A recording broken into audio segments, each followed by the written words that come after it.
কবিতার নাম চিন্তিত মৃণালকান্তি পাল। লিখেছেন ফিল্ড মার্শাল কোরামিন।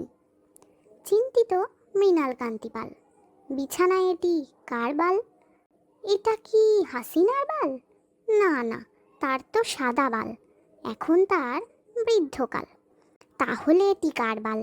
নিশ্চয়ই পুতুলের বাল, কিন্তু তার তো মাসিক কাল, রক্তে ভেজা লাল বাল। আসলে এটি কার বাল? চিন্তিত মৃণালকান্তি পাল। তাহলে কি ক্রিস্টিনার বাল? না না, তার তো যৌবনকাল, তার তো হবে কোকড়ানো বাল। তাহলে কি জয়ের বাল? সে কি করে সম্ভব, সে তো আবাল। চিন্তিত মৃণালকান্তি পাল, বিছানায় ইহা কার বাল? তবে কি ইহা আমারই বাল? চিন্তিত মৃণালকান্তি পাল, বিছানায় ইহা কার বাল? It's not eco